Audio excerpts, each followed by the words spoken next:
Simunamu yang tahu saya. Mula sekat semua. Saya tahu dah saya. Mereka berperang sebenarnya. Nang. Kedana, nalipo.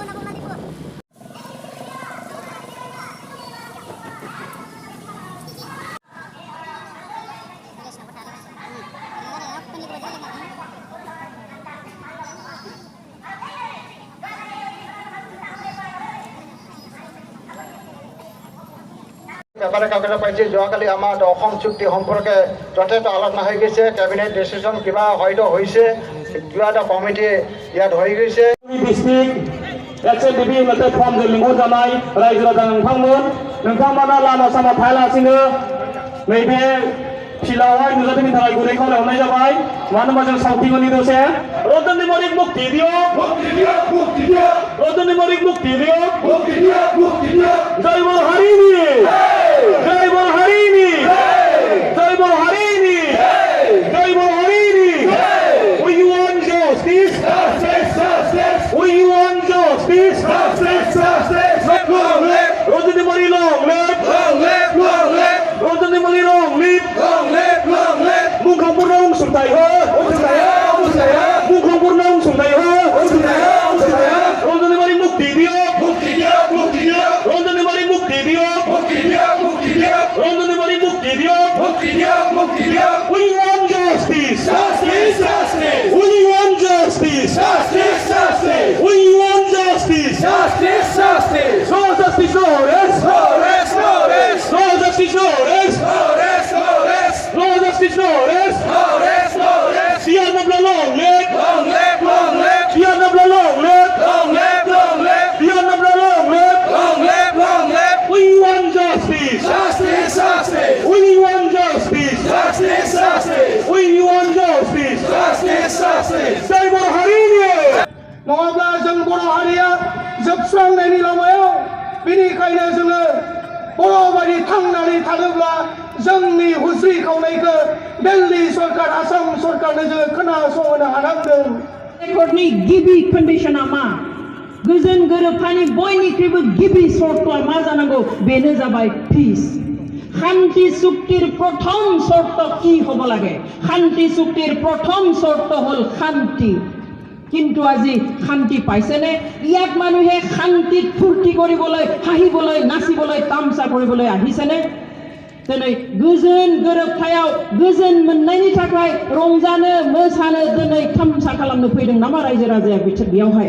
फैयाखै मानि थाखाय फैदों दिनै अशान्ति मोननायनि थाखाय खुद्रिनो थाखाय गोसोआव गाबखांनाय थानाय थाखायसो दिनै बेयाव फैनो गोनां जादों बयबो सानदोंमोन एनडिएफबिजों एकर्ड जायोब्ला बिराद गिदिर गोजोननाय फैसिगोन नाथाय ओरैबायदि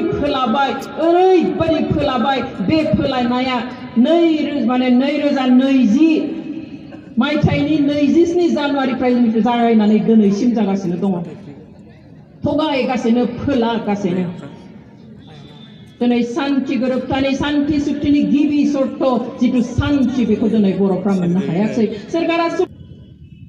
बेवहाय दिनै जों साननो बाध्य जादों गावसोरनि स्वार्थआ पुरन जाखांनायनि उनाव दिनै गुबुनखौ पलिटिकेलि मा खालामदों बोलि बानायदों बैथिं दोबथिंलाय दिनै जेलाव थांनानै गसिगोन होनना बुंहैलाय आरो मालाबा बुङो बाहेराव उमुगाव थानानै केसनि खामानि मावबाय थाथों बियो ना मा मावबावनो दं दिनै डिआरएनआब्ला बा गुबुन एनडिएफबिफोरा मा मावबावनो गोनां दं जेबो मावनो गोनां गैला रायजो राजा नोंथांमोन क्लियार बिथांमोना मा मावनांगौमोन सिजफायार खालामनांगौमोन खालामबाय सावरायनांगौमोन सावरायबाय एकर्ड खालामनांगौमोन खालामबाय हाथियार गथायनांगौमोन गथायबाय आफादखौ सिफायनांगौमोन सिफायबाय दा जेबो मावनांगौ गैलिया दायो जुदि मावनांगौबा सोरखारासो मावनांगौ नैबेयाव लिरनाय मथे दिनै बिथांमोनखौ हगारनायनि इनिशिएटिभ बेबस्थाखौ आरम्भ खालामनांगौ हगारनायनि बेबस्थाया जायगा सोलायनायजों जाया कोर्टआवसो जागोन खुगाजों बुंबानो जाया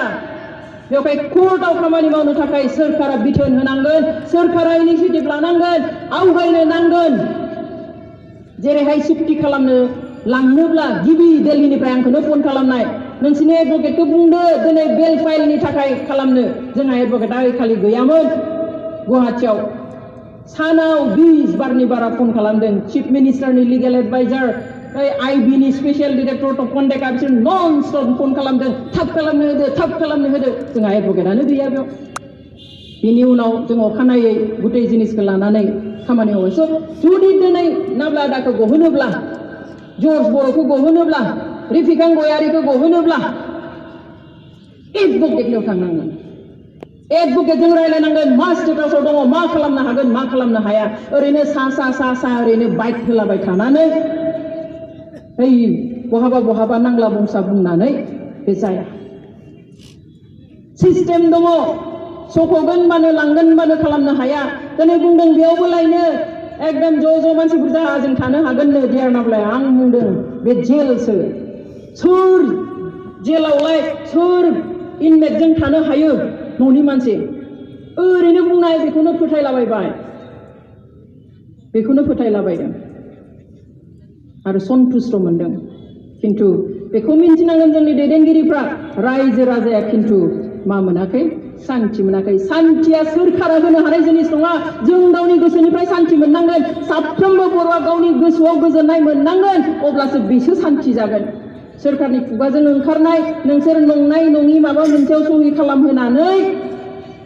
माबा कम्पालसनाव माबा नारसिननानै दोनखोमानानै माबा सहि खालामहोनानै शान्ति फैबाय होनबानो बे जाया बर'फ्रा खिन्थु नांनायाव जेब्लाबो फासया नुबायमोन दा गाज्रि बेबहार खालामजानानै दिनै माखासे सेंग्राफ्रा जोंनि फिसाफ्रा हाथियार हमनो गियाल'ना थांब्रबबायमोन जिउ हैब्रबबाय बेबादि जोंनि बर' फिसाफ्रा बेवहाय बर' हारिजों जाहाथे गेलेया गुबुन हारियानो जा जोंनि हारिनि लिडारानो जा रावबो जोंनि हारिजों गेलेनो मोना दिनै जोंनि हारिनि लिडार जाखो मा जाखो राजखान्थिनि थाखाय गादिनि थाखाय गोहोनि थाखाय जुदि हारिखौ फोथाय खेबस' खालामोब्ला हारिजों गेलेयोब्ला बेखौ रावबो बर'आ निमाहा होनो हानाय नङा आरो होखाया बेनिखाय साबधान जानांगोन थगायनायल' नङा 1.5 बोसोर थगायखांबाय हायाबा हाया होन जेलाव थांनानै थगायहैदों फैगोन सप्तायाव गनोसै बे सप्तायावनो गगोन आरो माबा मोनसे टेकनिकेल प्रब्लेम जायोबाबो नेक्स्ट उइकआव गथारगोन मा मिन्थिखो सोर खिन्थानाय जेलाव थानाय मानसिखौ बिदि फोलाहैदों बायदिसिना बाथ्रा फोसावनो हमदों दिनै बाहेराव जेल सिङाव लायनो माबा नांलायदों मा खोथा बिलाय न'आव हौवा हिन्जावबो नांलायो बिब' बिनानावबो नांलायो बिदा फंबायबो नांलायो 13 बोसोर 14 बोसोर 10 बोसोर थानाय मोनसे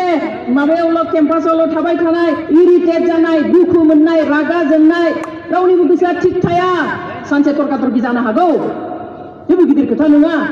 बेथ' बे सिङाव बाहेरायाव थानायावनोथ' एनडिएफबिआ 2 गावदों मा गिदिर खोथा आबसुआ 2 गावदों बिपिएफआबो गावनाय गासैबो गावनाय ओइ गोदै दिन इलेक्सन टाइमनो गावनाय उदया माने पिटिसिएस टाइमनो गावनाय जाखायो बेफोरखौ मानो बदनाम होनो दरखार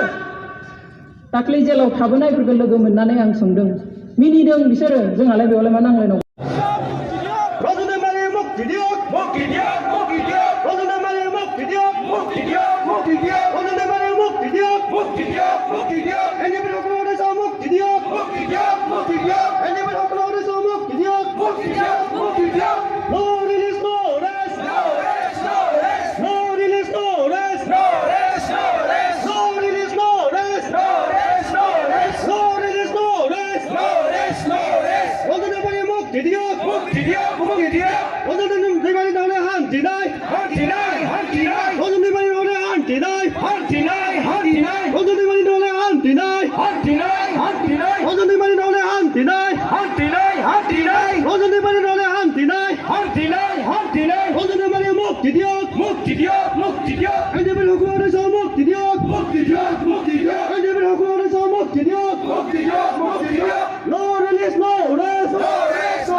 হান্তিনাই হান্তিনাই হান্তিনাই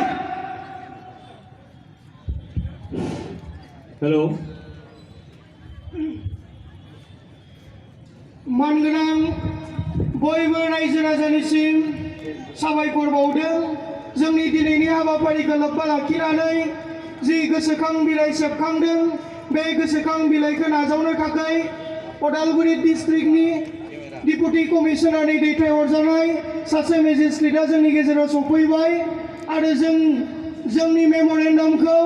भारतनि प्रधान मन्त्रि नरेन्द्र मोदी लोगोसे भारतनि होम मिनिस्टार अमित शाह आसामनि chief minister doctor Himanta Biswa Sarma बिटिसिनि CEM प्रमोद बर' पुलिस डिपार्टमेन्टनि डाइरेक्टर लोगोसे joint director of IB north east बिथांमोननिसिम जोङो बे गोसोखां बिलाइखौ दैथायहरगोन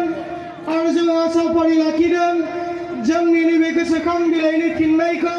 सरकारा थाबैनो होगोन होननानै आंनि वेलकाम जनायसु सारो